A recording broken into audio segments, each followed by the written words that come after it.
Hey, I'm Dontrell Sultan, the host of the Innovators of BC podcast. And the Burroughs School of Business and Entrepreneurship is where bosses are built and big ideas take flight.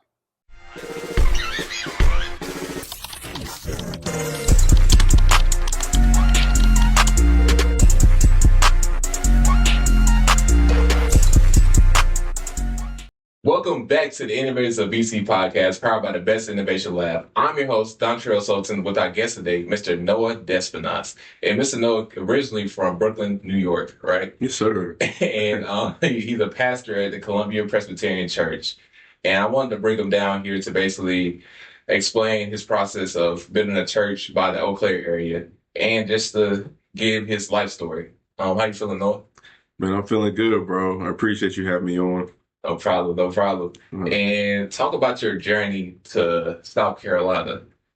Yeah, I can do that. Once again, thanks for having me on this podcast. It really is a privilege, man, to be on this podcast, on this campus. So going back to kind of my story, really from the beginning, I'm originally from Brooklyn, New York, and I lived there for 13 years. And then when I started high school, our family moved down to the Atlanta, Georgia area. So I did my high school years in Atlanta. And then I also did my college years in the state of Georgia. I went to a school called the University of West Georgia. So if you're in downtown Atlanta and you go about an hour and maybe 15 minutes west of Atlanta, you'll run into West Georgia. And West Georgia was a really pivotal time in my life. I would say it was in college, my freshman year is when I really came to know the Lord, where I understood the gospel for the first time, in my opinion. Even though I grew up in church, I would have told you I knew the gospel, or I was a Christian, but I really didn't know the gospel. And so all that changed for me in college, and really began to grow in my relationship with the Lord. And then after graduating college, I had a desire to work really in the marketplace, get a regular job, make a lot of money. But the Lord had a different plan. And from there, I actually ended up in the city of Birmingham, Alabama specifically. So I moved to another state. So that was my third state. And being in Birmingham was also life-changing, that's where I would say I got a call to ministry, and got married, and then did that for 10 years, lived in Birmingham, grew a lot there. And then just last summer, the Lord moved our family to Columbia, South Carolina. And so it's kind of my journey. So this is actually my fourth state that I'm living in, and really like Columbia so far. So how you adjusted to the culture, and what kind of made you, well, I know the big jump from doing your own personal aspirations and then saying what the Lord calling you to do. What made you confident in that decision? Obviously, you have faith that the Lord is going to do you right and give you the right direction. Yeah. But I know it can be discouraging. Like, dang, I've been thinking of this all my life, but then it's changing plans now. Yeah. So to answer your first question about how am I adjusting, man, we've actually grown to really love Columbia as a family. I've told people, I think once you live in one southern city, I feel like you can live in them all. It's all the same. You can live in them all, yeah. And so this will be my third southern city that I've lived in, and I actually like the South a lot. I think it's a great place, or usually more family friendly than maybe living up north. You're trying to raise a family, and it's slower paced, and so I appreciate that. And Columbia's been great. My wife has really enjoyed it. The kids enjoy it. Y'all have a great zoo here. I think I have like a top 10 zoo in the country. Really? Yeah. I mean, yeah, top 10 zoo. Feels like there's a lot to do too. And so far, it's been good. And then I think to answer the other question about just kind of how did I handle, I guess, the Lord sort of redirecting me, or how did that play out? So yeah, I think when you grow up idolizing something or having a particular dream, like I did, which was, man, I just wanted to be really successful and feel important and make money, right? And so to me, I thought that's what life was all about, and trying to achieve that was my goal. And yeah, that's why I went to college. That's why I studied hard. That's why I made all the connections I did and networked. And so I really put a lot of focus and energy into that. And so I think initially, once I saw that the Lord had a different plan for me, it was a little harder, I think, hard to swallow at first because you had spent so much time, right? Like, Exactly. and energy trying to achieve this particular thing. But I think what I saw was the Lord just really meet me in that. And as I prayed and talked to people, and just really felt and sensed that the Lord, though that was happening, like he was with me. Like it wasn't like I felt distant from God or I didn't see his hand moving. The reality was like things were changing in terms of like what I could eventually see myself doing, but I very much felt the presence of God with me throughout all that. And yeah, I think he just made it very clear, like, man, I'm calling you into ministry. Um, and so I think it took me a while. It took me maybe 1 or 2 years to kind of get over that or to get adjusted to that. But once I realized, like, oh no, man, this is what God created me for. This is like I actually have a passion for reaching people with the gospel. I have a passion for God's word. I have a passion for teaching the Bible. I love reading the Bible. Like once those things really began to become clear, it made a smooth transition, if you will. So that makes sense. I know earlier January, that's where I kind of started my faith and growing closer to the Lord. Hmm. And I know it was a big jump for me because I've been going through all my life lost in a sense, and Hmm. now I'm approached with community and I'm attending Bible studies and I'm open to talk more. It's very uncomfortable for me. Yeah, yeah. And you said you found your journey in college years, right? Yeah, my Your college years. freshman year? Yeah, freshman year. Freshman Yeah, year. yeah, yeah. So how was that jump for you? Yeah, man, that was big, even going into college, I don't think you go into college thinking you're going to have a somewhat of a spiritual awakening, right? Like I thought I already understood church and understood Christianity. And for me, college was all about going and getting an education so I could eventually get a good job. And, I figured I'd network along the way, make friends, have fun. Mm, So in your mind, going into college, you're not thinking about spiritual things usually. exactly. And so that was big. And so it's so funny, like, I get to college and within a few, really, maybe a month or two in my freshman year, I meet the guy who eventually did a Bible study with me Mhm. and really introduced me to what it meant to, I think, be a Christian and to be discipled and to be in community and to be a part of a ministry. And so, that caught me off guard initially. Like I was like, I wasn't expecting that. But looking back, I could tell like that was God's plan all along. And even the timing of which it happened, I think if the Lord hadn't gotten me, as the way that he did my freshman year so soon being on campus, there's no telling what could have happened over the years in terms of like what I could have got myself into. Mhm. You go to college, bro, you partying, females, you know what I'm saying? There's all kinds of like temptations on the college campus, all kinds of different things you can get yourself into. And so I think even the timing of it was really a big deal. But again, like you said too, community, that was huge. Because not only was I think, not only did I realize that I didn't really understand what it meant to be a Christian. And so the Lord, I would say he really saved me then. And uh, helped me to understand what it meant to be a Christian and to study my Bible and to do all these things. But then at the same time, gave me a group of people that I could do it with, and so that was really cool because you had other students who Mhm. were trying to walk faithfully with God, who were also studying their Bibles for the first time and attending these weekly campus meetings and. Yeah, just being challenged in ways we'd never been challenged before. And so it was super refreshing because you weren't just in it by yourself, but it was other people that looked like you, that were young like you, that were also excited, and it just made it that much more, I think, fun and cool to do it alongside other people. So, super thankful for the community aspect. And then you realize when you study the Bible, like we were made for community, and so we live in a culture that is determined to to do things usually on their own or you know we got this whole idea like if I don't need nobody, I'm gonna figure it out on my own, or I want to, I'm gonna make it to the top. I'm gonna be successful, by working hard and making things happen for myself. And And in some ways now we even like worship self-isolation. Like, we like being by ourselves. We like watching TV and being on our phones and playing the game. And in some ways we like avoid being around other people. But when you read the Bible, you realize like God created us to be with others and to be around community. And we actually grow the most when we're around other people. And that's why God gave us the church. And so yeah, hope that makes sense. Yeah. Yeah. It sounded like what you were saying, self-isolation. It sounded like he was hitting on my previous self. Yeah, yeah. That was me. That was me. I'm not gonna be honest. That was me. Nah, man, there's a lot of us out there, man. So, I'm just glad that at least God has shown you that not to be okay, and you're at Right. least being willing to step out of that. And so, even because it is uncomfortable sometimes, especially if that's how you are wired or how you used to be.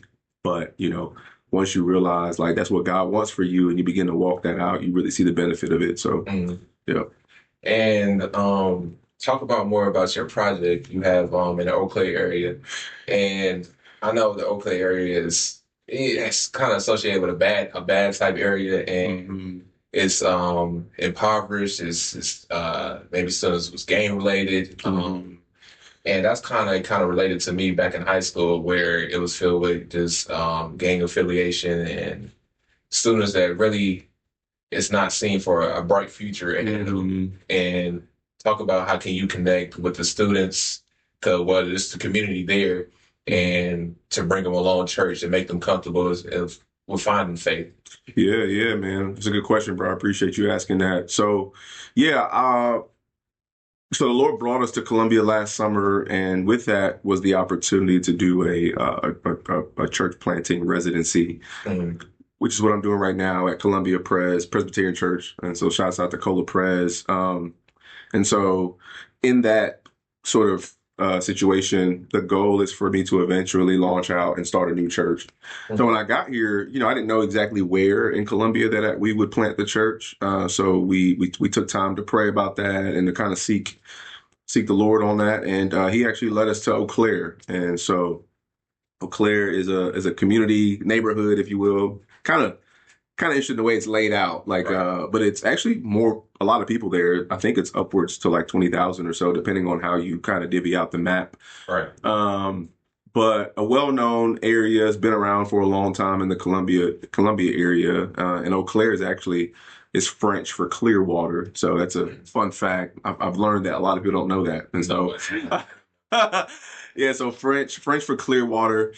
And so yeah, we ended up kind of landing on Eau Claire, and I don't find it to be shocking, honestly, because when I was in Birmingham for those 10 years that I was there, where the Lord got my sort of redirected my path towards ministry, He primarily did that through this church plant that I was a part of called Urban Hope.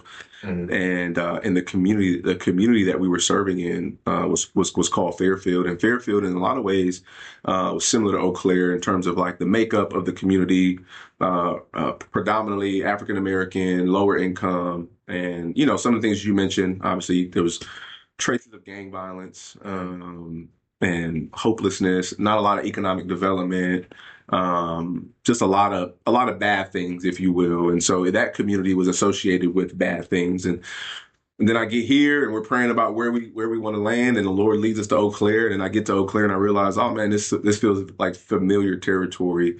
But over the years, the Lord had began to really shape my heart to have to see the gospel and to see healthy churches hopefully one day started and planted in those communities, because they, one, they need it, but two, I think God, if you read His Word, He calls us to be faithful, and we should go to all places, right? We shouldn't just go to where it's attractive, or Right. where there's upward mobility, or where there's a Starbucks, right? Like we should want to take the gospel and to take the truth of God's word to all people, all places. And so hard places like Eau Claire are in that in that category. And so but yeah, man, it's different too for me. I didn't grow up like in a community like that. So it's funny talking to you You're like, yeah, I grew up in that context. And so you probably have more familiarity with than I do.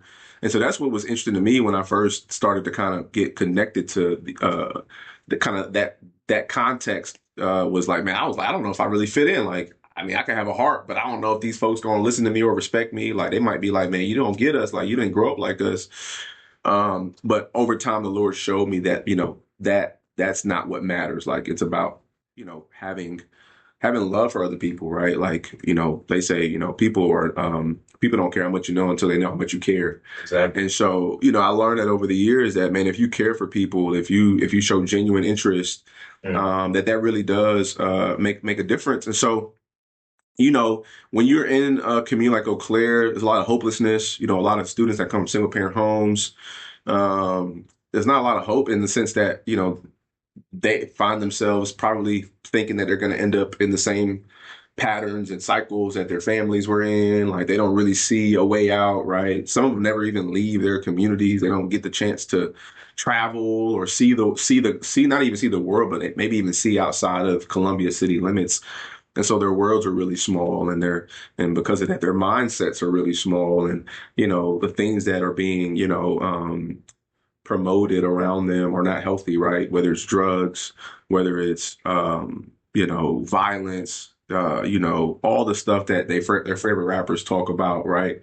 We know where that's leading, right? A lot of those guys end up in jail or dead, and so, but they grow up thinking that, well, that's what I got to do, right? If I want respect or if I want money, like, I got to live that lifestyle. And education is not prioritized. So, you get made fun of if you want to read and you want to be smart, right? If you want to make something of yourself. And so, you even see in those communities, they prioritize things that are wrong and negative versus prioritizing things that are positive and that can actually help you. And so you can tell there's like, there needs to be a mindset shift, right? If we're ever going to see change. And so I think for us, the church, can play a big role in that, well, we believe, if you read the Bible, the gospel, it basically confronts us with the fact that we're lost. We have no hope, right? We're born in sin, meaning that, we are not righteous. We're not like God because he's holy. He's perfect. And the only way that we can be in a relationship with him is if we're also perfect and righteous. But because we're in sin, we can't be in relationship with him. And so the gospel says that our only hope is in Jesus Christ, because it's Christ who God sends as his son, who lives this perfect life that we should have lived, but we didn't. And he takes on the punishment that we deserved for the life that we didn't live, that we should have lived. And now, because of that, because God places the punishment on Jesus, our sin is now dealt with, right? And now God can, in a sense, we can be reconciled back to God if we put our faith and trust in Jesus. And so, the gospel says that we can't do anything because we can't meet God's perfect standard, but Jesus has done that. And so because of Jesus, if we look to him, right, we can have hope, we can have salvation. But the gospel also says that because of Jesus, because of salvation now, that we can now have the Spirit of God living inside of us, which allows us to be transformed. And so I don't have to be the same person I used to be, right? Kind of like what you said. You said, man, I used to be this isolated person. There was something about me that enjoyed that, and I found comfort in that.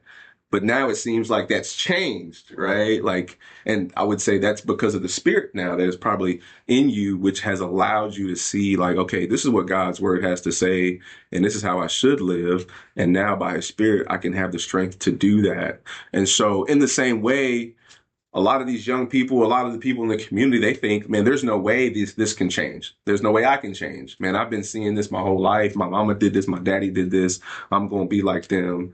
There is no way out for me. And so they assume that, man, they're capped. They're limited in terms of their ability. But if they understand the gospel, if they understand the fact that through Christ, through the Spirit, that they can be literally who they thought they never could be, I think that changes things. And so that's the message we want to bring. It's like, man, I understand why you think this is the end all be all. But I think if they understand what it means to be a Christian and what it means to walk with God, man, that can be truly life transforming, right? In the sense that, man, it can literally change the trajectory of not only their eternal life, but their life here on earth. And so, yeah, I think, growing up hating, if you thought like education and upward mobility and living a positive life was frowned upon, and I think through the gospel you can begin to see that's actually attainable, and that's something that I should live for.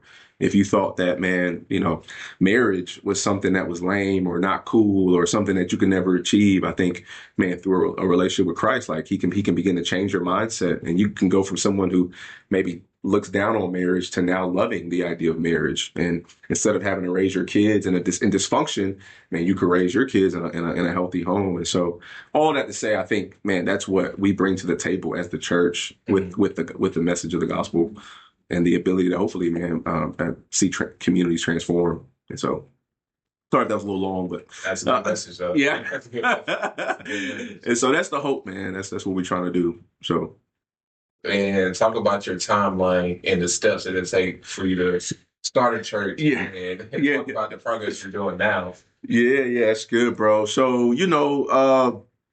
I think there is a timeline, I guess, for me, but it's fluid in that, you gotta just kind of want to work with the Spirit and how God leads. But for us, we're actually in a position in the residency where we're trying to work towards the sort of building the groundwork, which is really in some ways like getting adjusted to the community, being there. So we moved in recently. So we bought a house in the Eau Claire area, which has been great.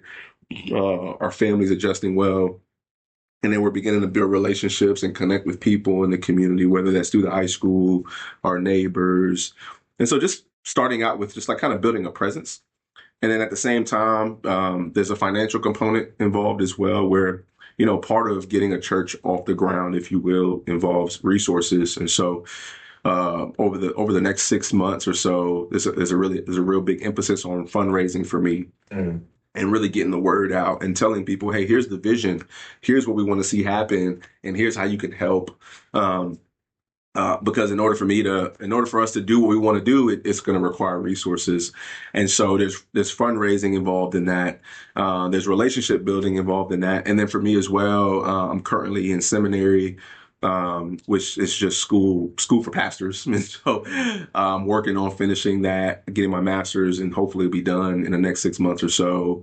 And then that's a part of the process too, because in order for me to get ordained, which simply means to become an official pastor, I have to finish school and take a series of tests and then be examined and all that. And so that's a process in and of itself.